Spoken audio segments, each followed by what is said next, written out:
नमस्कार दोस्तों, आज की न्यूज में आपका स्वागत है। दोस्तों, पिछले एक साल में दुनिया के हालातों पर नजर दौड़ाएं तो पता चलेगा कि 3 ऐसे मोर्चे हैं जिनके कारण दुनिया का हर देश आर्थिक बदहाली से गुजर रहा है। और इनमें से 2 तो ऐसे रीजन हैं जिन्होंने पिछले एक साल में सबकी हालत खस्ता कर दी है।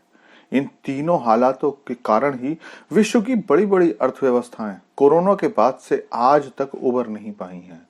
इनमें पहली वजह तो रूस यूक्रेन युद्ध है ही, दूसरी वजह रही हूती विद्रोहियों द्वारा लाल सागर से गुजरने वाले जहाजों पर हमला, और तीसरी वजह जिसका हालांकि व्यापार पर बहुत ज्यादा असर तो नहीं है, लेकिन कुछ असर तो विश्व व्यापार पर पड़ा ही है, और वो है सोमालिया के समुद्री लुटेरों द्वारा शिप हाईजैक का खतरा। लेकिन इन तीनों परेशानियों के बाद भी लगता है भारत ने अपनी अर्थव्यवस्था के घोड़े के दौड़ने का रास्ता बना लिया है। तभी तो फाइनेंशियल ईयर 2023-2024 की समाप्ति के समय जो आंकड़े आ रहे हैं उससे लगता है कि भारत एक्सपोर्ट के अपने पुराने रिकॉर्ड को तोड़ने के लिए तैयार है, और वो भी 2-4% से नहीं बल्कि कम से कम 10 और अगर ये 15% भी हो जाए तो कोई बड़ी बात नहीं होगी। तो चलिए जानते हैं कि इतनी रुकावटें आने के बाद भी भारत का एक्सपोर्ट भला कैसे और कितने रिकॉर्ड तोड़ने को तैयार है। लेकिन आपसे रिक्वेस्ट है कि चैनल को सब्सक्राइब कर लीजिए, क्योंकि यहाँ आपको डिफेंस, फाइनेंस और फॉरेन पॉलिसी पर वीडियोस रोज मिलते हैं।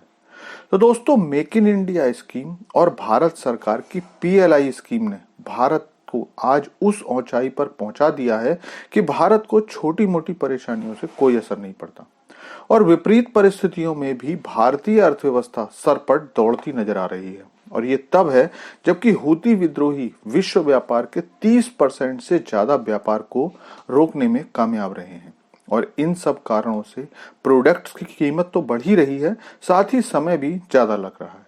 लेकिन कहते हैं ना कि क्लास में टॉप करने वाले बच्चे प्रॉब्लम नहीं उसके सॉल्यूशन पर काम करते हैं, और ऐसा ही भारत ने किया है, जिसके कारण भारत का एक्सपोर्ट रिकॉर्ड ऊंचाई छूने वाला है।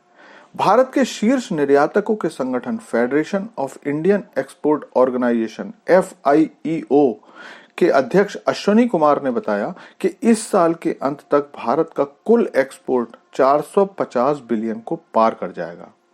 यह आंकड़ा कितना बड़ा है तो आप ये समझिए कि पाकिस्तान का कुल एक्सपोर्ट लगभग 23 बिलियन के आसपास रहने वाला है। मतलब ये कि पाकिस्तान के कुल एक्सपोर्ट का लगभग 20 गुना भारत एक्सपोर्ट करने वाला है।